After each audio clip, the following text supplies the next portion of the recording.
Hello friends.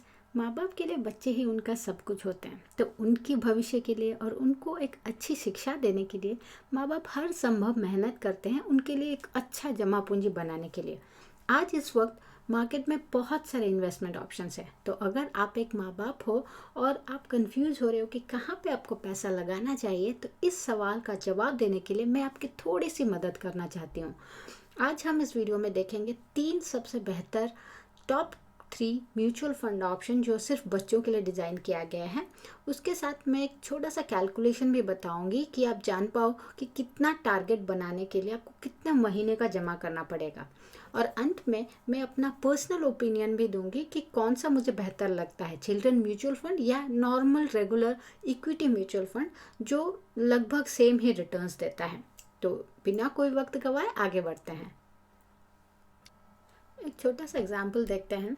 Medical education का जो cost है, जो 5 साल का डॉक्टर बनने के लिए जो फीस होता है, ट्यूशन फ़ी, वो 2007 में था 16 लाख। वही अमाउंट 2017 आते आते 41 लैक्स बन गया, और वही अमाउंट 2027 में बन जाएगा 1 करोड़ 73 लाख। ये कोई जादुई नंबर नहीं है दोस्तों, ये एक सिंपल फ्यूचर वैल्यू कैलकुलेशन है 10% के इन्फ्लेशन रेट पे। ये बहुत ही पॉसिबल सिचुएशन है फ्यूचर में। अगर इतना बड़ा अमाउंट आपको बनाना है तो डेफिनेटली हो सके तो जितना जल्दी आप इन्वेस्टमेंट शुरू करो उतना बेहतर।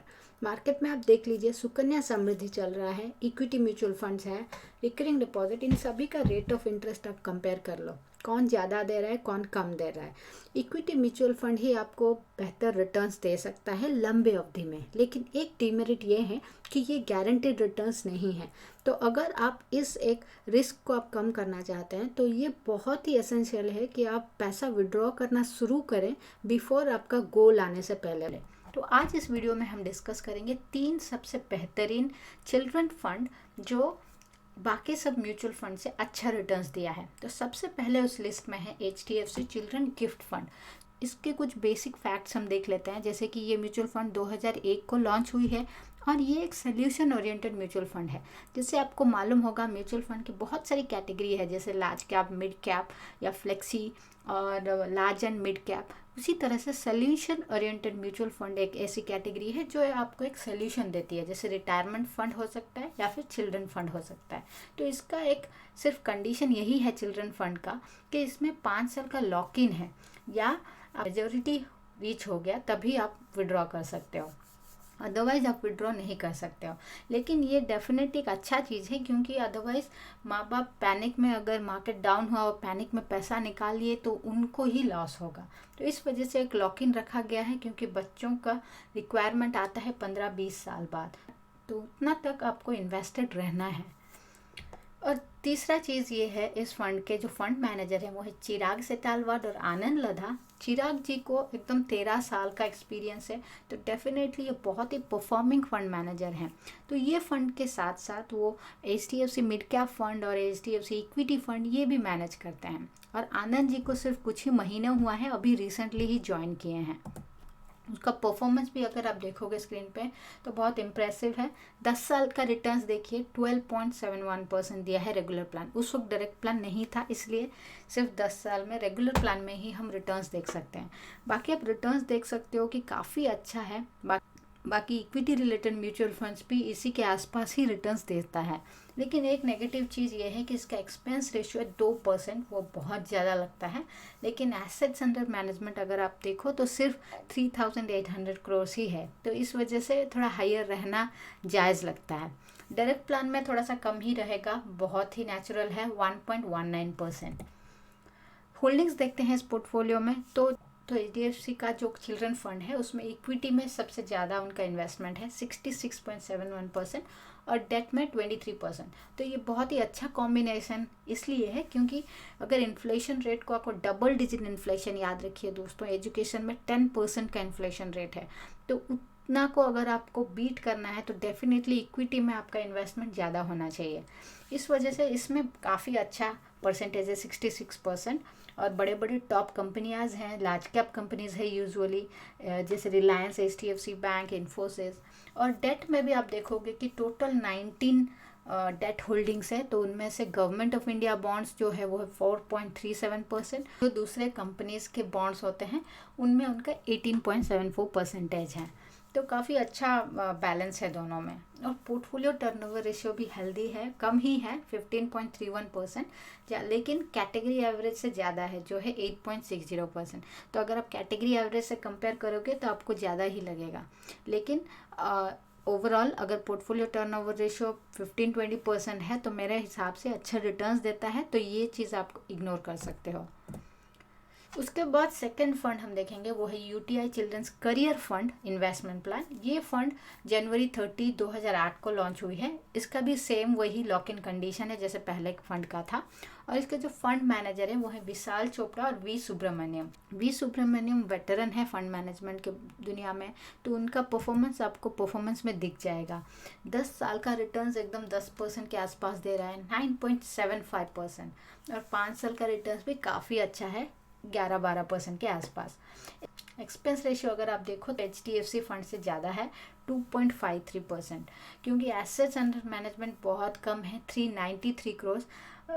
समहाउ चिल्ड्रन फंड्स में उतना लोग इन्वेस्ट नहीं करते हैं, वो दूसरे इक्विटी फंड्स में इन्वेस्ट करते हैं। मैं पर्सनली अपना ओपिनियन बताऊंगी आखिर में, तो प्लीज़ बने रहिए इस वीडियो में।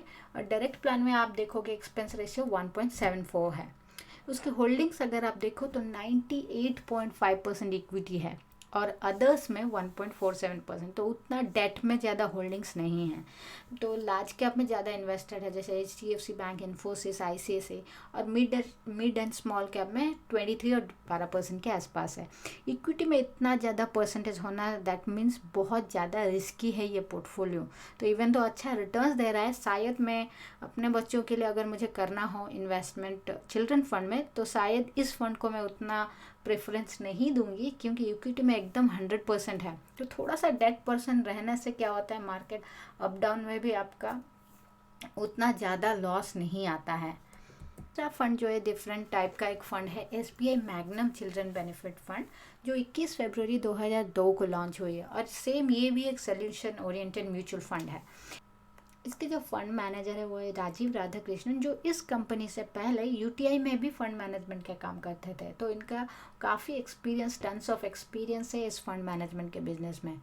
इसमें एक खास बात ये है SBI मैग्नम में कि इसका जो मैनेजमेंट स्टाइल है, इसका जो पोर्टफोलियो का मैनेजमेंट स्टाइल है वो बेसिकली ये है कंजर्वेटिव इन्वेस्टर्स के लिए। मतलब डेट पोर्शन सबसे ज़्यादा है, जो बिल्कुल रिस्क नहीं ले सकते हैं या फिर जो बहुत पैनिक हो जाते हैं मार्केट रिसेशन आने से या फिर मार्केट करेक्शन आने से, तो उन लोगों के लिए ये ज़्यादा बेनिफिशियल है क्योंकि मैक्सिमम पोर्शन डेट में इन्वेस्ट करते हैं। इसका जो एसेट्स अंडर मैनेजमेंट बहुत छोटा है, 69.28 करोड़, लेकिन उसका 10 साल का रिटर्न्स आप देखोगे तो 10.57% है, जो बाकी दूसरे म्यूचुअल फंड्स भी उतना ही दे रहे हैं। तो एकदम एक्स्ट्रा ऑर्डिनरी नहीं है, लेकिन यही है कि ये कंजर्वेटिव इन्वेस्टर्स के लिए है जो ज़्यादा रिस्क नहीं ले सकते हैं।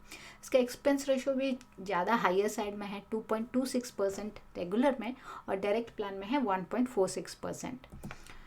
होल्डिंग्स जैसे मैंने कहा, इक्विटी में 24.42% है बस, और डेट में सबसे ज़्यादा 71.58%। सो काफ़ी बड़ा हिस्सा डेट को गया है। और इक्विटी में भी कंपनीज आप देखोगे तो फार्मा कंपनीज में ज़्यादा है, SBI में है, तो बहुत लार्ज कैप में नहीं है। तो मिड एंड स्मॉल कैप में ज़्यादा इन्वेस्टमेंट है इन लोगों का इक्विटी में।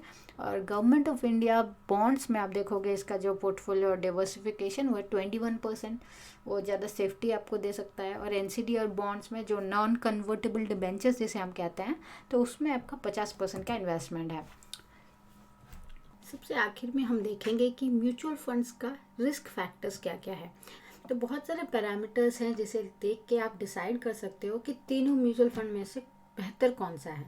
तो सबसे पहला है स्टैंडर्ड डिवीजन। स्टैंडर्ड डिवीजन ये इंडिकेट करता है कि आने वाले सालों में वो कंसिस्टेंट परफॉर्मेंस दे पाएगा या नहीं। तो जितना इसका वैल्यू कम होगा उतना बेहतर। तो कैटेगरी एवरेज देखिए 10.98 है, और सबसे कम है SBI magnum children benefit fund. इसलिए क्योंकि एसबीआई में इक्विटी पोर्शन ही कम है, जब मैक्सिमम डेट में ही इन्वेस्टेड है, इसलिए कम है। तो आपको इन दोनों ऊपर के दोनों में से आप देखो तो HDFC child gift investment plan थोड़ा सा बेहतर लगता है उसके स्टैंडर्ड डिविएशन को नज़र में रखते हुए। सेकेंड हम देखेंगे बीटा देखिए कैटेगरी एवरेज 0.82 है। तो अगर बाकी तीनों का ही आप कंपेयर करो तो एचडीएफसी का ही कम है। उसका मतलब मार्केट जितना गिरेगा ये फंड का एनएवी भी उतना ही गिरेगा, क्योंकि ऑलमोस्ट 1 है। नेक्स्ट है साप रेशियो ज़्यादा होना चाहिए। इन सब का कैटेगरी एवरेज आप हमेशा कंपेयर करिए, 0.14 है। तो सबसे ज़्यादा किसका है, उससे ज़्यादा कौन है, वो है HDFC child gift investment plan.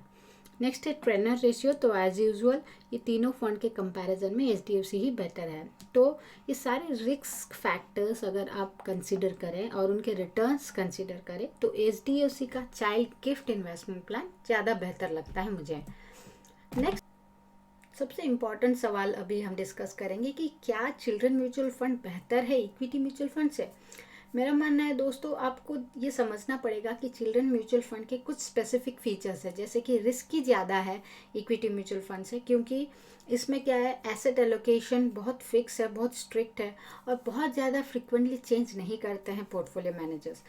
Next चीज़ ये है कि इन चिल्ड्रन म्यूचुअल फंड का रिटर्न्स गारंटीड नहीं है, वो भी सिमिलर फीचर है जो कि इक्विटी म्यूचुअल फंड है। तो इसलिए इस जो डीमेरिट है इसको अपबीट करने के लिए क्या करना चाहिए आपको, जब भी आपका गोल आपने 15-20 साल रखा है, वो गोल रीच होने से पहले ही आपको पैसे विड्रॉ कर लेने हैं। तो थोड़ा बहुत रिटर्न्स कम आ जाएगा आखिरी 3-4 साल में, लेकिन एटलीस्ट वो फंड आपका सेफ रहेगा, आपके बच्चों के लिए तैयार रहेगा।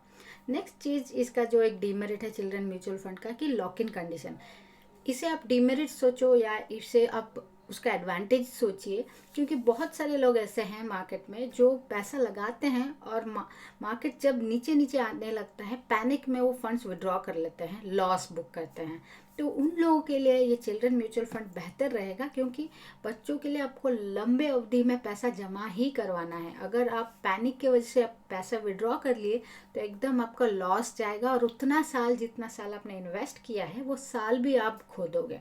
तो ये सारे चीज़ों को देखने से मुझे लगता है कि अगर आप म्यूचुअल फंड के फीचर्स समझते हो, अगर आप फंड मैनेजर अच्छा स्टडी किए हो, उसका रिटर्न्स और उसके रिस्क फैक्टर्स अच्छे से एनालाइज किए हो, तो चिल्ड्रन म्यूचुअल फंड बहुत बढ़िया है आपके बच्चों के भविष्य के लिए।